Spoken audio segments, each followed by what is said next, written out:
ബിസ്മില്ലാഹിർ റഹ്മാനിർ റഹീം. പരിശുദ്ധ റമളാനിലെ വിശുദ്ധ ഖുർആൻ മനനത്തിൽ നാം ഇന്ന് ചിന്തിക്കുന്നത് ഇസ്ലാമിക സമൂഹം പരിശുദ്ധ ഖുർആനിൻ്റെ ദർശനങ്ങളോടും ആദർശത്തോടും കാണിക്കുന്ന ഒരു വിഭാഗത്തിൻ്റെ വ്യതിചലനം. ഇവിടെ വിസ്മരിക്കാൻ കഴിയില്ലത്. പറയേണ്ടിടത്ത് പറയേണ്ടവർ പലപ്പോഴും പറയുന്നില്ല എന്ന് കരുതി അത് സ്ഥായിയായി സ്ഥാപിക്കപ്പെടാൻ പറ്റാത്തതാണ്. ഇസ്ലാമിക സമൂഹത്തിൽ ചിലർ സലഫി പ്രസ്ഥാനമെന്നോ മറ്റെന്ത് പേര് പറഞ്ഞാലും വിശുദ്ധ ഖുർആൻ ഉയർത്തിപ്പിടിച്ചുകൊണ്ട് വല്ലതും പറയുമ്പോൾ പരിശുദ്ധ ഖുർആനിനോട് നീതി പുലർത്തണം. ഈയിടെ നടന്ന ഒരു വലിയ ഇസ്ലാമിക പ്രസ്ഥാനത്തിൻ്റെ സമ്മേളനത്തിൽ വാചാലമായി ഒരു ചിന്ത അവതരിപ്പിച്ചു. ആരെ തൃപ്തിപ്പെടുത്താനാണ് എന്ന് മനസ്സിലാകുന്നില്ല. യുക്തിവാദികളും നിരീശ്വരവാദികളും ഭൗതികവാദികളുമൊക്കെ ഇസ്ലാമിനെ നിരൂപണം നടത്തുന്നതിനനുസരിച്ച് അവർക്ക് തൃപ്തിപ്പെടുന്ന വിധത്തിൽ നാം വഴങ്ങിക്കൊടുക്കുക, പ്രമാണങ്ങളെപ്പോലും മാറ്റിപ്പറയുക സങ്കടമുള്ള കാര്യമാണ്.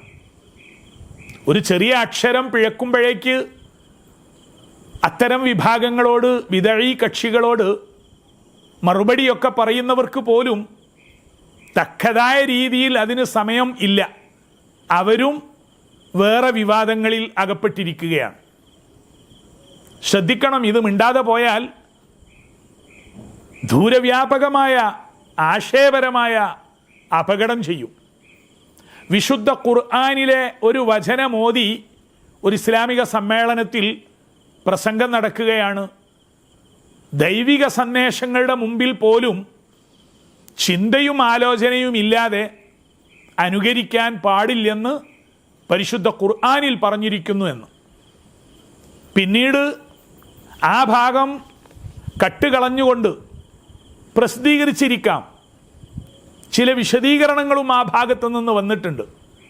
എന്നാലും ഈ പറഞ്ഞത് പറഞ്ഞു പോയതാണ്, അത് തെറ്റായിപ്പോയി എന്നും അതങ്ങനെയല്ല ഖുർആനിൻ്റെ നിലപാട്, ആ വചനത്തിൻ്റെ അർത്ഥമെന്നും പറയുവാനുള്ള ഒരു സന്മനസ്സാണ് അത്തരം പണ്ഡിതന്മാരിൽ നിന്ന് പ്രതീക്ഷിക്കേണ്ടത്. വിശുദ്ധ ഖുർആൻ ബുദ്ധിക്കും യുക്തിക്കും ചിന്തക്കും ആലോചനയ്ക്കും വളരെയേറെ പ്രാധാന്യം കൽപ്പിച്ച വിശുദ്ധ വേദമാണ്. പരിശുദ്ധ ഇസ്ലാം യുക്തിഭദ്രമാണ് എന്നും ചിന്താനിബദ്ധമാണ് എന്നും എപ്പോഴും തറപ്പിച്ചു പറയാം. അല്ലാഹു തആല അവൻ്റെ അടിയാറുകൾക്ക് ബുദ്ധിപരമായി ഉൾക്കൊള്ളാൻ പറ്റാത്തതൊന്നും പറഞ്ഞിട്ടില്ല, പഠിപ്പിച്ചിട്ടുമില്ല എന്നു കരുതി അള്ളാഹുവിൻ്റെ പരിശുദ്ധ ദീനിൻ്റെ അകത്തേക്കെത്തിയാൽ പരിശുദ്ധ ഖുർആനിക നിലപാടുകളെ അനുസരിക്കുന്ന അവസ്ഥയിൽ ഒരു സത്യവിശ്വാസി സമ്പൂർണ്ണ സമർപ്പിതനാണ്.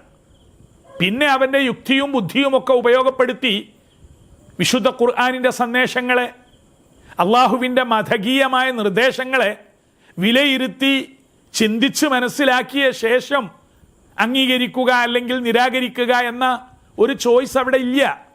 കാരണം അൽ ഇസ്ലാം എന്നാൽ സമർപ്പണം എന്നാണ്. അബ്ദുല്ലാഹി, അള്ളാഹുവിൻ്റെ അടിമ.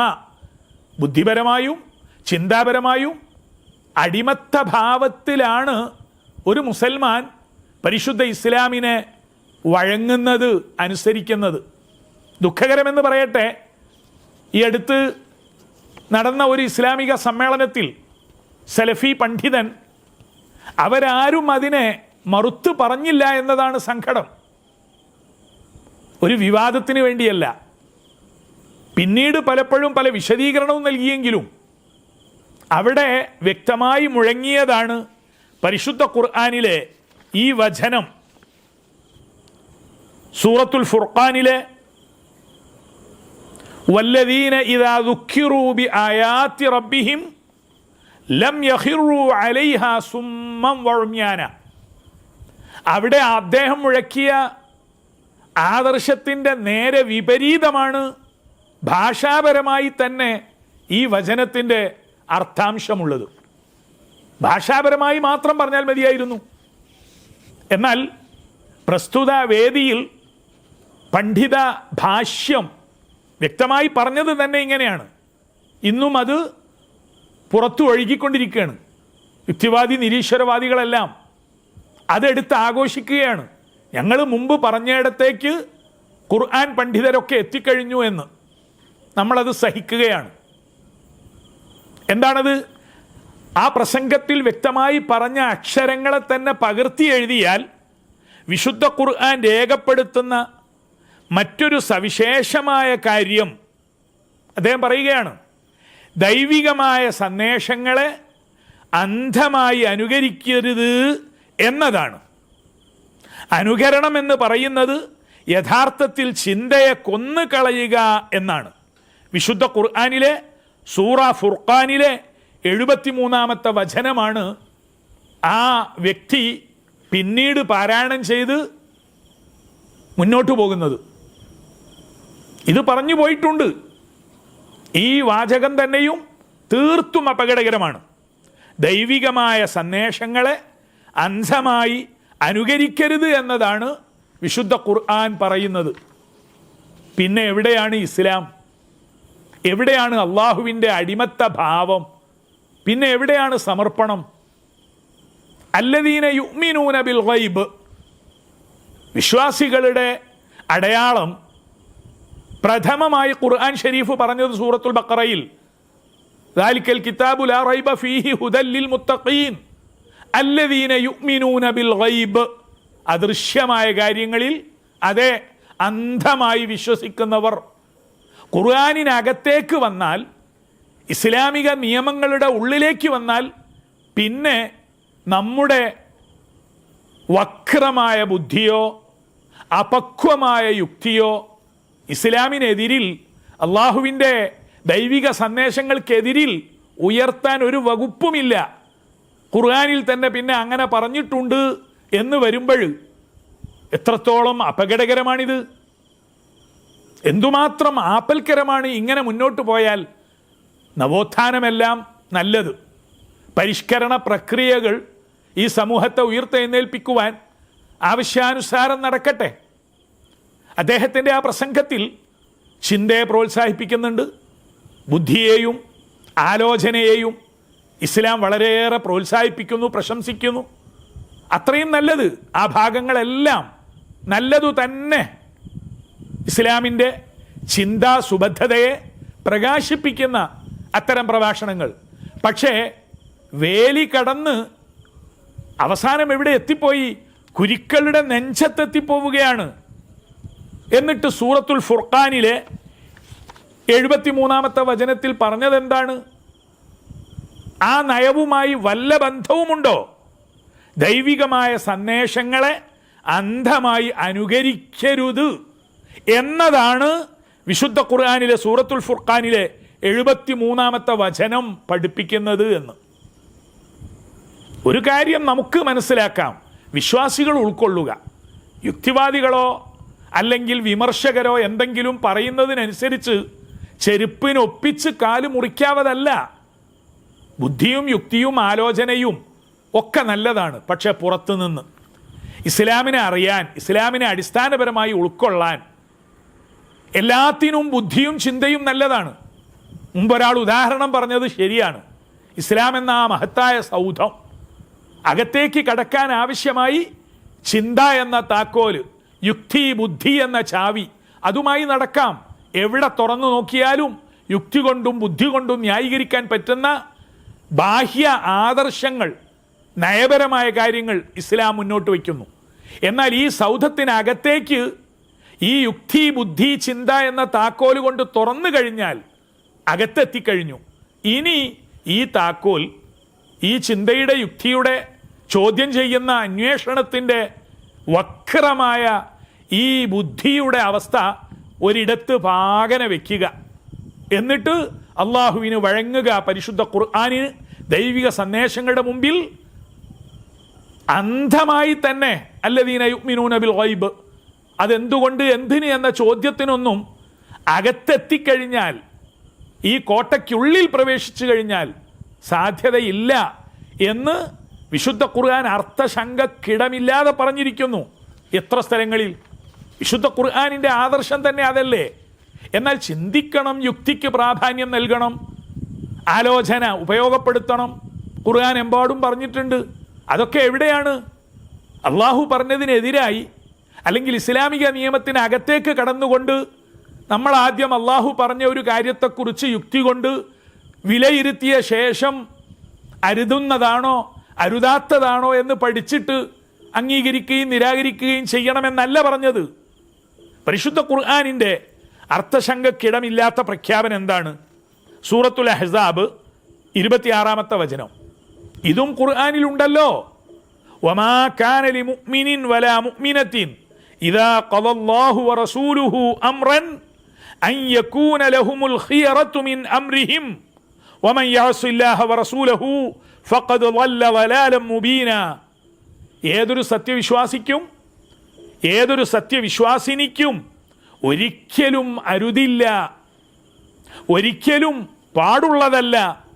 ഇദാ ഖദല്ലാഹു വറസൂലുഹു അംറൻ, അള്ളാഹുവും അവൻ്റെ റസൂലും ഒരു കാര്യത്തെ നിശ്ചയിച്ചു കഴിഞ്ഞാൽ, അതേ ഖുർആനിൽ ഒരു കാര്യം വന്നു കഴിഞ്ഞാൽ, ഹബീബ് റസൂലുള്ളാഹി സ്വല്ലല്ലാഹു അലൈഹി വസല്ലമയിൽ നിന്ന് ഒരു കാര്യം തെളിയിക്കപ്പെട്ടാൽ പിന്നീട് ഒരു മുഅ്മിനായ ആണും പെണ്ണും പാടില്ല അൻ യകൂന ലഹുമുൽ ഖിയറതു മിൻ അംരിഹിം, അവരുടെ കാര്യത്തിൽ നിന്ന് അവരുടെ ചോയ്സ്, അവർക്ക് തെരഞ്ഞെടുപ്പ്, അവർക്ക് അതിൽ നിന്ന് നല്ലതും ചീത്തയും നോക്കി, യുക്തിക്ക് പറ്റുന്നതും പറ്റാത്തതും നോക്കി തെരഞ്ഞെടുക്കുക എന്ന ചോയ്സ് സത്യവിശ്വാസിക്കും സത്യവിശ്വാസിനിക്കും ഒരിക്കലുമില്ല. പരിശുദ്ധ ഖുർആൻ ഇത് ആരെങ്കിലും തൃപ്തിപ്പെടുത്താൻ വേണ്ടി ഇത്തരം നയങ്ങളെ മാറ്റിവെച്ചാൽ, മറച്ചുവെച്ചാൽ പരിശുദ്ധ ഇസ്ലാം നമ്മുടേതായ ഒരു വ്യാഖ്യാന പ്രസ്ഥാനമായി പോകില്ലേ? വിശുദ്ധ ഖുർആനികമായി പ്രവാചകൻ സല്ലല്ലാഹു അലൈഹി വസല്ലമ പഠിപ്പിച്ച ദീൻ, വമൻ യഅസില്ലാഹ വറസൂലഹു ഫഖദ് ളല്ല ളലാലൻ മുബീന. സൂറത്തുൻ നിസാ 65 പറയുന്നു, ഫലാ വറബ്ബിക ലാ യുഅ്മിനൂൻ. ഓ പ്രിയപ്പെട്ട നബിയെ, അങ്ങയുടെ നാഥൻ തന്നെയാണ് സത്യം, അവർ വിശ്വാസികൾ എന്ന് പറയാൻ കഴിയില്ല, മുഅ്മിനീങ്ങളാവുകയില്ല. എപ്പോൾ? ഹത്താ യുഹക്കിമൂക ഫീമാ ശജറ ബൈനഹും, അവർക്കിടയിൽ ഉത്ഭൂതമാകുന്ന ഏതൊരു വിഷയത്തിലും അങ്ങയെ അവർ വിധികർത്താവാക്കണം. അതായത് ഖുർആനിനെയും സുന്നത്തിനെയും. ഫഇൻ തനാസഅതും ഫീ അംരിൻ ഫറുദ്ദൂഹു ഇലല്ലാഹി വറസൂൽ, അള്ളാഹുവിലേക്കും റസൂലിലേക്കും മടക്കണം, അവർ വിധി പറയണം.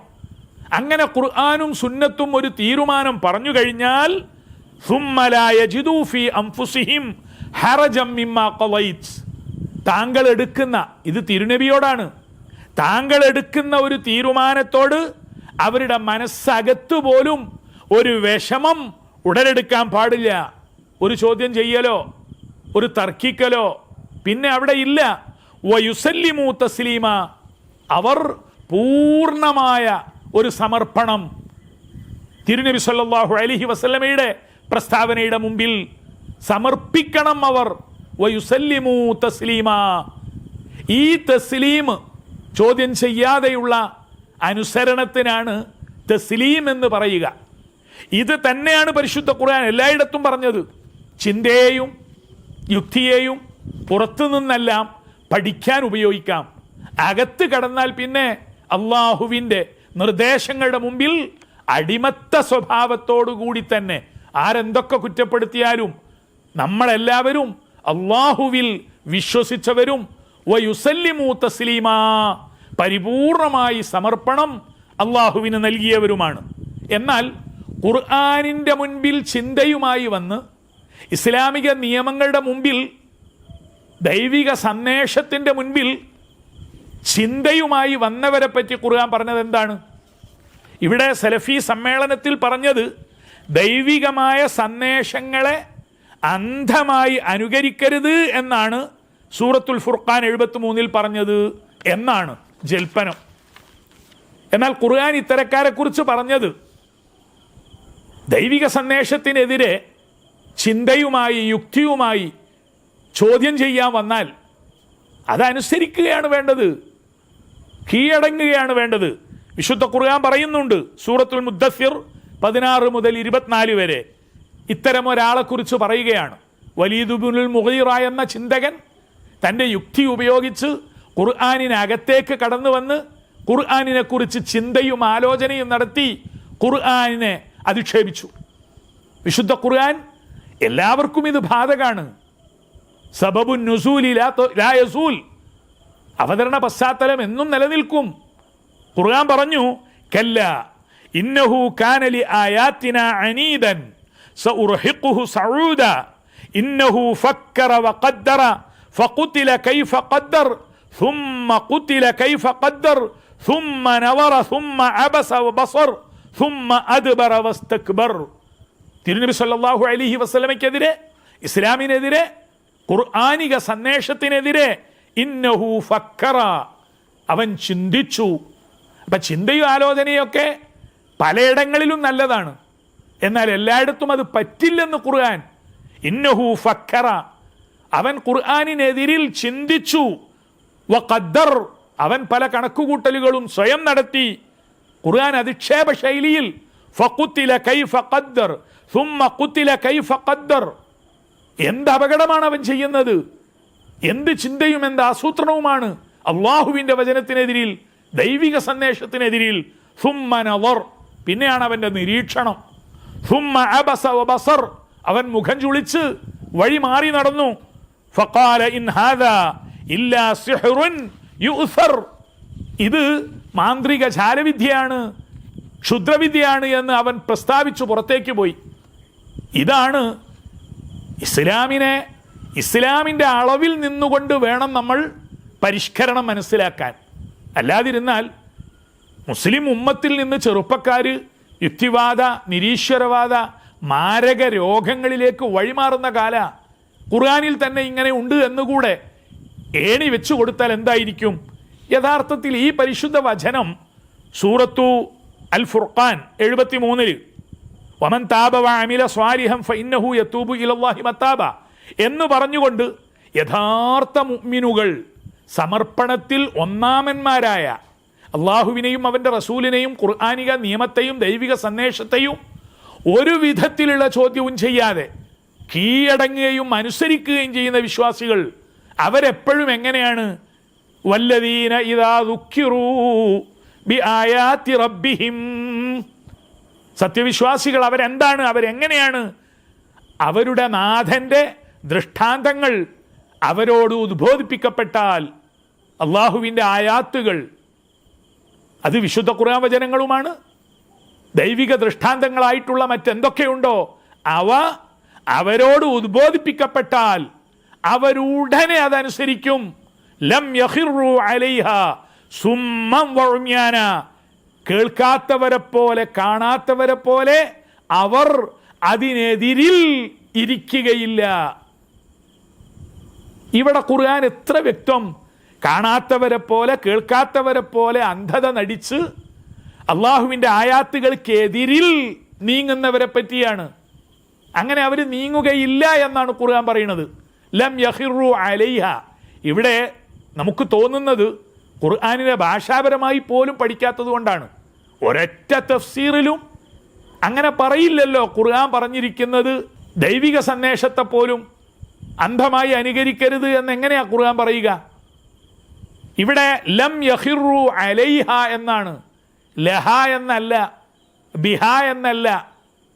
ലം യഖിറു അലൈഹ, ഖുർആനിനെതിരിൽ അള്ളാഹുവിൻ്റെ ആയാത്തുകൾ ഉദ്ബോധിപ്പിക്കപ്പെടുമ്പോൾ അതിനെതിരിൽ അവരൊരിക്കലും രംഗത്ത് വരികയില്ല.